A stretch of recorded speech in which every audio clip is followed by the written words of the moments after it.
Good morning दोस्तों। आज है 5 जून 2023।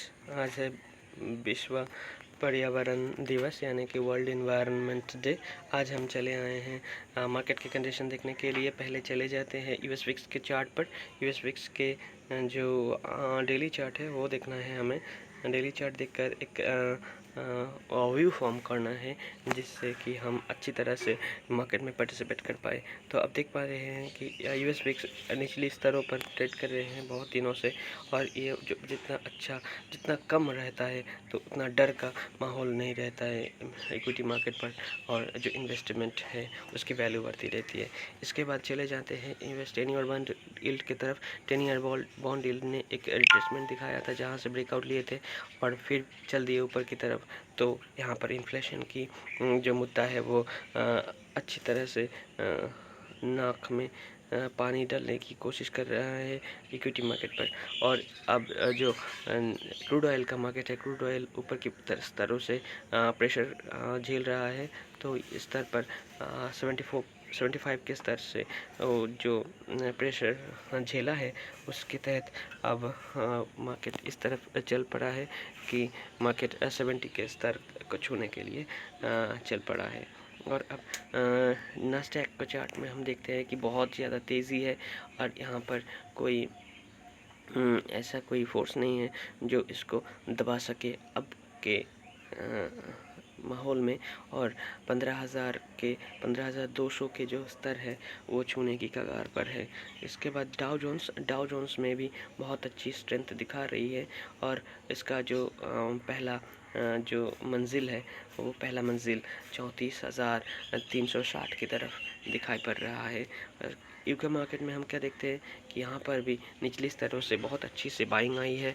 और S&P 500 पर देखें तो S&P 500 पर भी अच्छी बहुत बढ़िया एक बुलिश कैंडल क्रिएट हुआ है, जिसके तहत उसका जो इमीडिएट टारगेट है वो ऑलमोस्ट अचीव कर लिया है। इंडिया विक्स के चार्ट पर देखते हैं कि इंडिया विक्स बहुत निचली स्तरों पर है, और इसके तहत भारतीय मार्केट पर कोई दबाव नहीं होना चाहिए ऊपर जाने के लिए। भारत के 10 साल की जो बॉन्ड यील्ड है वो भी निचले स्तरों पर है, जिसके तहत इक्विटी मार्केट में पैसा का इनफ्लो होना लाजमी है। उसके बाद हम फिर निफ्टी के चार्ट पर जाए तो फिर निफ्टी बहुत अच्छा एक देखिए बहुत दिनों से ये जो एक चार्ट पैटर्न क्रिएट किया है डेली चार्ट पर, उससे कहते हैं कि कापिथ हैंडल पैटर्न का अगर इस हफ्ते में ब्रेकआउट आ जाए तो ये जो इसकी गहराई है जो है 15,000 से 19,000 यानी कि 4,000 पॉइंट का जो रेंज है, तो इस जितने दिनों में ये मुकम्मल हुआ है यानी कि ये मुकम्मल हुआ 2021 के अक्टूबर से जून के महीना तक 2023 का ये जो 18 महीना का जो पीरियड था, इस अगले 18 महीना में 4,000 पॉइंट ऊपर जाना ऐसा कोई बड़ी बात तो है नहीं। तो आप देख पाओगे कि 23,000 की या तो 24,000 के लेवल छूने की कगार पर होगी 2025 तक ये इंडेक्स, 2025 के मार्च तक। यानी इसके बाद हम चले जाते हैं निफ्टी पर भी ऐसा ही कुछ हुआ है। अब हम यहाँ पर ड्रॉ नहीं किया, लेकिन आप देख सकते हैं कि वैसा ही कुछ यहाँ पर भी नज़ारा है। अगर हम ड्रॉ कर लेते हैं तो आप अच्छे से समझ पाओगे। एक बार हम कर लेते हैं, आप थोड़ा देखिए यहाँ से कितना अच्छा पैटर्न क्रिएट हुआ है, आप समझ पा रहे हैं। तो ये है इसका माहौल। और निफ्टी के बाद SGX निफ्टी क्या बोल रहे हैं, SGX निफ्टी बहुत अच्छा गैप अप यानी कि इस 18,717 इस लेवल पर मार्केट बहुत अच्छे से रेजिस्टेंस अगर पार कर लिए तो उसके बाद लाइफ टाइम हाई आना लाजमी है। इसके बाद बैंक निफ्टी में हम देखते हैं कि यहाँ पर जो ऊपरी लेवल ऊंचाई से जो सेलिंग आ रहे थे वो एब्जॉर्ब कर लेते हैं, एक दो तीन कैंडल में ही एब्जॉर्ब कर लिया। गोल्ड के चार्ट पर अगर जाए इंडियन रुपी टर्म्स में जो स्पॉट का मार्केट है वो 56,625 पर चल रहा है, और ये है एक्यूमुलेशन जोन। MCX मार्केट में गोल्ड 59,608 108 पर ट्रेड कर रहे हैं। ये भी है एक्यूमुलेशन जोन, और जो स्पॉट चार्ट है वो एक ही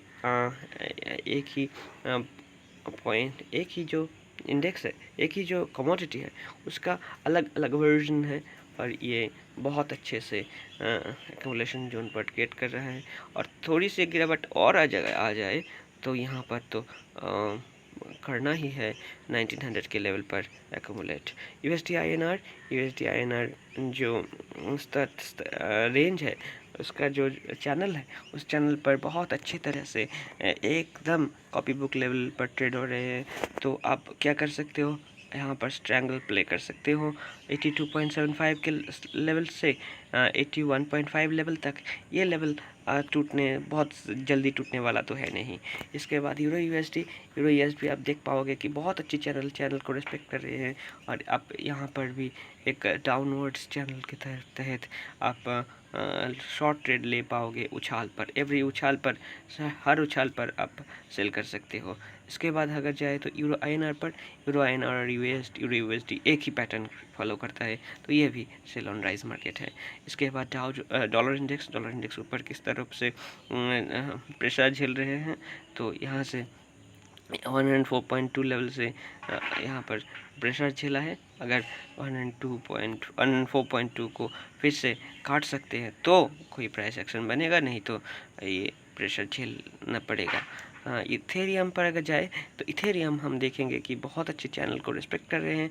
और इस चैनल को हमें मान कर चलना है। इस चैनल को हमें बहुत अच्छे से रिस्पेक्ट देकर चलना है।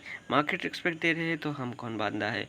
इसके बाद बिटकॉइन का अगर जाए, बिटकॉइन भी एक ही तरह से वो सपोर्ट रेजिस्टेंस प्ले कर रहे हैं, तो लाइन। इसके बाद हम बाल्टिक ड्राई इंडेक्स पर अगर जाए तो बाल्टिक ड्राई इंडेक्स बहुत अच्छा पैटर्न क्रिएट किया है। ये जो डाउनवर्ड स्लोप है वो बरकरार है और ये प्रेशर झेल रहा है। और अब जो पहला टारगेट आ जाता है तो 551 पर 1 की तरफ वो चल पड़े हैं। इसके बाद हम चले जाते हैं इंट्राडे चार्ट पर। इंट्राडे चार्ट हम देखेंगे निफ्टी, बैंक निफ्टी और फिन निफ्टी का, जो बहुत ज़्यादा ट्रेडेड होने वाला इंडेक्स है। तो हम 5 मिनट के चार्ट पर देखेंगे तो पिछले दिन क्या किया है और आज क्या कर सकते हैं। पिछले दिन फिन निफ्टी आप देख सकते हैं कि इस रेंज को बहुत अच्छी से रिस्पेक्ट किया। 19,500 से 19,400, ये जो थोड़ी सी दायरा है, अगर जिस वक्त तक इस दायरे को पार नहीं करता तो ये रेंज बाउंड ही रहेगा।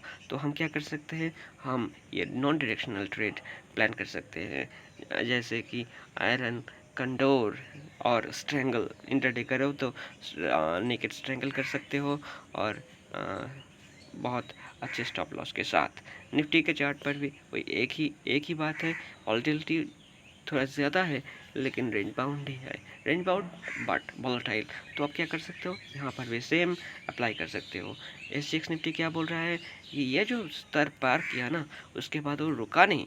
18,681 इस लेवल को अगर तोड़ा तो रुका नहीं, चल ही पड़े। और उसके बाद जो सेल ऑफ आया उस तरफ रिट्रेस करने के लिए आ रहे हैं, तो 18,681 पर वो एक पहला सपोर्ट ले सकता है। बैंक निफ्टी वही सिनारियो है, ये इसका लेवल है 44,100 से 43,800, यानी कि इस लेवल को हमें देखना है।